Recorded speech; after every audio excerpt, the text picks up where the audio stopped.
Bonjour! Enfin une bonne nouvelle, hein, entre, toutes ces mauvaises nouvelles, de, conflits, machin truc, Israël, tout ça, plein de morts et tout. Le gouvernement décide finalement, de bannir, hein, d'interdire l'écriture inclusive, hein, oui! Donc, à toutes celles et ceux, qui sont intéressés par l'écriture inclusive, hein, à toutes ceux, celles, machin, qui sont bon, c'est le truc, illisible, hein, que qu'on voit souvent, hein, d'ailleurs, hein, sur ma chaîne parce que très souvent, bah, je lis des trucs de féministes ou quoi et c'est vraiment terrible. Sénateurs et sénatrices français ont voté en faveur, d'une proposition de loi qui vise à interdire l'utilisation de l'écriture inclusive dans un large panel de documents administratifs. Bon, alors c'est quand même, assez, restrictif, hein, disons que ça touche que les documents officiels. Rien n'assure néanmoins que ce texte sera ensuite inscrit à l'ordre du jour de l'Assemblée nationale, préalable à son adoption définitive. Oui, parce que ça n'a pas encore été voté, hein, définitivement. Pour l'instant, c'est juste proposé.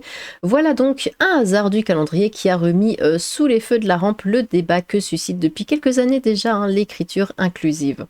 Quelques heures après l'inauguration de la Cité internationale de la langue française, hein, dans le château restauré de Villers-Cotterêts, le Sénat examinait un projet de loi visant à l'interdire.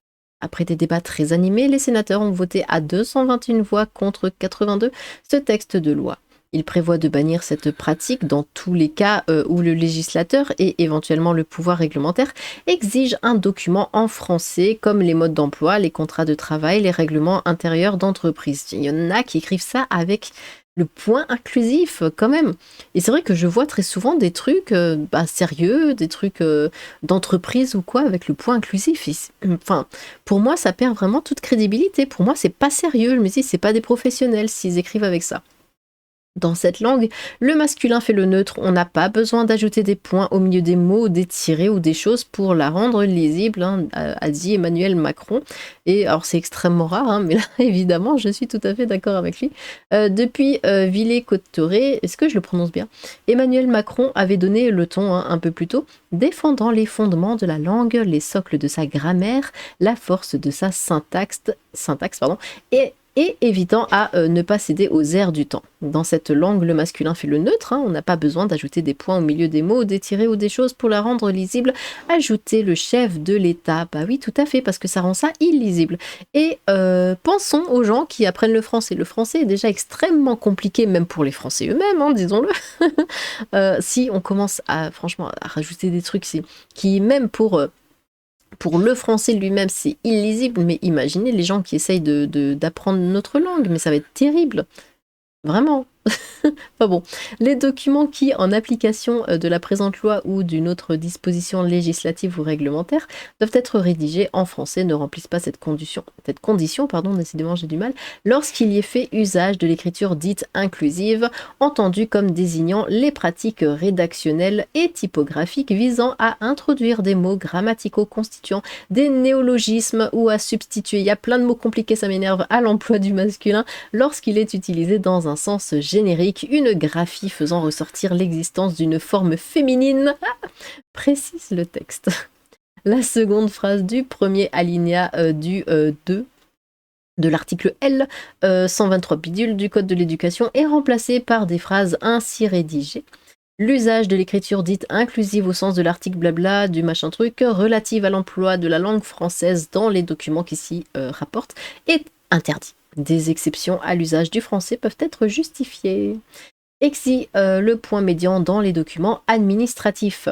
Un large panel est visé. Les modes d'emploi, les contrats de travail, les règlements intérieurs d'entreprise, mais aussi les actes juridiques, hein, qui seraient alors considérés comme irrecevables ou nuls si la mesure venait à être appliquée. Donc même là-dedans, même au tribunal, c'est incroyable.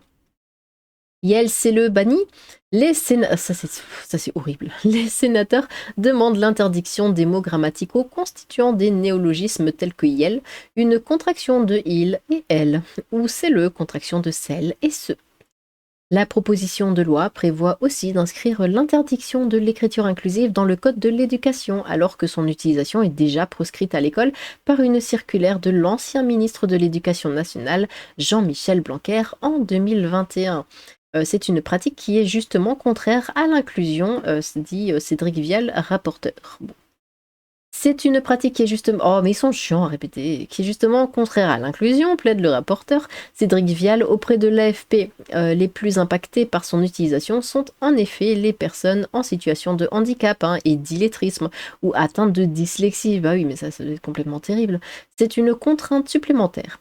Pour inclure, il faut au contraire simplifier la langue. Bah oui, parce que ça, bon, j'en ai pas, j'ai dit oui tout à l'heure, les étrangers qui apprennent la langue, mais oui, là, les dyslexiques, au moins, c'est, ils ont déjà beaucoup de mal. Pourquoi encore en rajouter juste pour des féministes là qui disent ouais, mais machin, on doit dire, c'était quoi Elle fait beau ou je sais plus quoi. Enfin, non, non, non, non, non, non, on arrête avec les conneries au bout d'un moment. Adopté et même renforcé en commission le 25 octobre dernier, le texte suscite l'indignation d'une partie de la gauche, évidemment toujours eux. C'est un texte, mais en fait, à chaque fois, dès qu'il y a quelque chose qui sert à faire chier le monde entier, qui est complètement contre la société, qui embête tout le monde, c'est toujours la gauche. C'est dingue, hein. C'est un texte inconstitutionnel, rétrograde et réactionnaire qui s'inscrit dans un courant conservateur de longue date de lutte contre la visibilisation. Non mais j'ai pas besoin de ça moi, j'ai pas besoin qu'il y ait un point dans un mot pour me sentir plus mise en avant ou j'en sais rien. S'offusque le sénateur socialiste Yann Chantrel. Non, non, non, non, tu n'es pas une femme, tu ne sais pas. Péril mortel, qualifié de péril mortel par l'Académie française, outil de lutte contre les inégalités femmes-hommes pour ses défenseurs, l'écriture dite inclusive désigne, selon l'auteur du texte, les pratiques rédactionnelles et typographiques visant à introduire des mots grammaticaux constituant des néologismes ou à substituer à l'emploi du masculin lorsqu'il est utilisé dans un sens générique, une graphie faisant c'est chiant, une graphie faisant ressortir l'existence d'une forme féminine. Toute l'interprétation réside dans ce qu'englobe cette notion de masculin générique. Pour le rapporteur, il n'y a par exemple pas de problème avec l'utilisation de la double flexion qui vise à décliner le pendant féminin d'un mot comme les sénateurs et les sénatrices au lieu de les sénateurs. Mais du coup, ouais, les féministes, ils diraient les sénateurs.e, en fait. Le fameux point médian comme dans les sénateurs... Oh non, en fait, c'est pire que ce que je pensais. Ouais. Non, en fait, c'est ça, les sénateurs lui est clairement visé. Ah, mais c'est terrible, hein. Non, mais regardez-moi ça ressemble à rien. En plus, c'est moche, c'est laid. Voilà, c'est laid. On voit ça, on n'a pas envie. On veut changer de langue.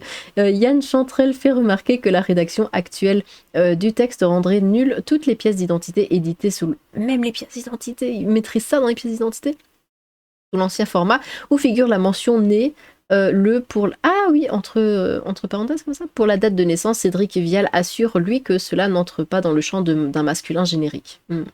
Non, mais la base, c'est ça, c'est de mettre un E entre parenthèses. C'est déjà comme ça. Pourquoi ça, c'est moche, là. C'est moche. La balle dans le camp des députés ES.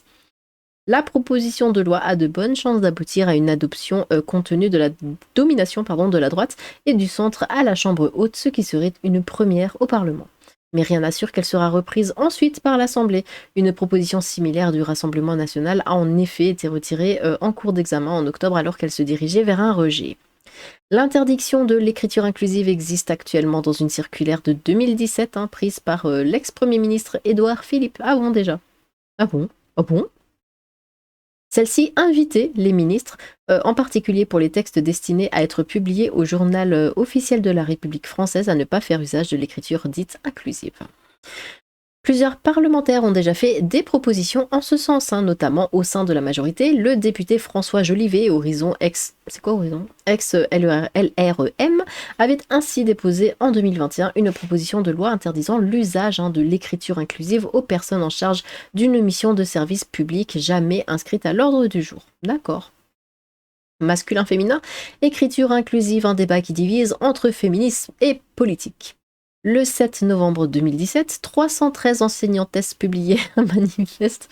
Ils s'engageaient à ne plus enseigner la règle grammaticale selon laquelle le masculin l'emporte sur le féminin. Ah là là là là. Selon les signataires de cette tribune, cette règle scélérate récente peut être facilement remplacée, par exemple par la règle de proximité qui a longtemps été d'usage en français, à l'instar du latin. Non mais ça, en fait c'est juste la façon dont c'est dit qui les embête. Le masculin l'emporte sur le féminin. Bah oui, moi je me souviens très bien quand on me disait ça à l'école et ça m'a beaucoup aidé. de, s- de savoir, bah oui, c'est au masculin. Et jamais je me suis dit, oh non, voilà, je suis soumise aux hommes. Non, c'est eux qui pensent ça dans leur esprit malade. Je sais pas, mais non, n'importe qui de sensé ne penserait pas comme ça. Juste quand on écrit, bah, la forme du masculin l'emporte sur la forme du féminin et ça s'arrête là, c'est tout. Ça n'a rien de rétrograde ou que sais-je. Cette règle, du coup, je l'ai lue.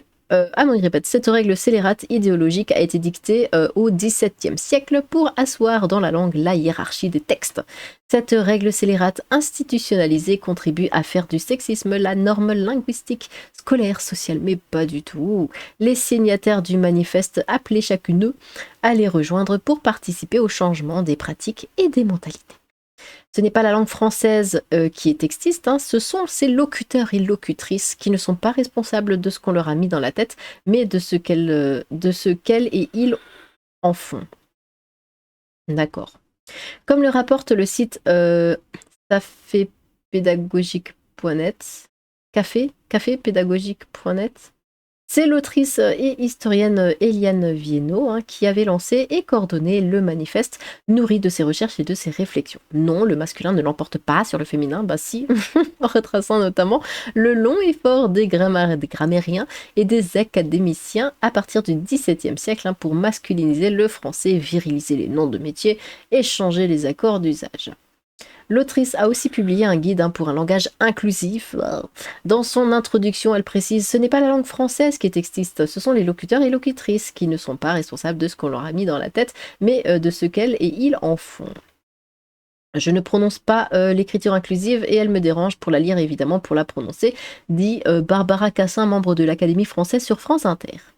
Dans l'autre camp, interrogé à ce sujet sur France Inter à l'occasion de l'inauguration de la Cité internationale de la langue française à Villiers-Couturier, l'académicienne et philosophe Barbara Cassin ne cache pas son opposition à l'écriture inclusive. Je ne sais pas si c'est une catastrophe nationale, un danger public, mais ce que je sais, c'est que moi, je n'aime pas ça. Je n'aime pas qu'il y ait une différence entre l'écrit et l'oral. Je ne prononce pas l'écriture inclusive et elle me dérange pour la lire, évidemment, pour la prononcer. Bon, alors, si on parle de différence entre l'écrit et l'oral, le français est extrêmement mal placé, vu que bon, y a rien qui va, y a rien qui va quand on écrit français. Non, si on l'écrivait vraiment comme ça se lisait, ce serait terrible. La camp, qu'est-ce qu'il fout là, le P par exemple, voilà déjà, rien que ça. Qu'est-ce qu'il fait là, le S? Enfin non, c'est la base du français, que ça ne s'écrive absolument pas comme ça se lit. Mais justement, c'est pour ça, c'est déjà assez compliqué comme ça. Je le sais, j'ai déjà dû, on va dire, enseigner un petit peu le français à des étrangers, mais péter des plombs. Ils pétaient littéralement des plombs, ils savaient pas comment ça se lisait. Je leur écris un truc et du coup, ils le lisaient vraiment comme je l'écrivais. Et non, ça n'allait pas. Là, par exemple, actuel, menteux, enfin, ils savaient pas. Alors je disais, bah non, ça c'est en. ENT, c'est en. On dit pas le T? Bah non, on dit pas le T. Mais pourquoi? Pourquoi ENT, c'est en? Pourquoi on n'écrit pas juste EN sans le T? Mais j'en sais rien. Je sais pas, je savais pas leur répondre. Voilà, c'est comme ça, mais c'est bon, moi c'est ce que j'aime dans le français, c'est que c'est le chaos. Enfin bon, bref, et il y en a déjà bien assez du chaos, on va pas en rajouter parce que ça. Et puis même visuellement, c'est vraiment laid, je vois pas ce qu'ils ont. Et puis, du coup, quand je vois des gens qui écrivent avec l'écriture inclusive, bah, j'ai même pas envie de les lire. Voilà, je me dis, oh non, tu te fais chier à mettre des points partout comme ça sert à quoi? Ça sert strictement à rien. Tu te donnes un genre, tu essayes de faire style, oui, machin, je suis féministe, je suis dans l'air du temps. Bah non, non, à mes yeux, tu es juste stupide. Dites-moi ce que vous pensez de ça. Est-ce que ça vous ravit, cette nouvelle, que l'écriture inclusive soit peut-être, hein, attention, c'est pas encore voté, interdite, ou au contraire, est-ce que vous êtes déçus et vous préféreriez qu'il n'y ait que de l'écriture inclusive absolument partout? N'hésitez pas à vous exprimer dans les commentaires, j'ai hâte de vous lire. Sur ce, tchou!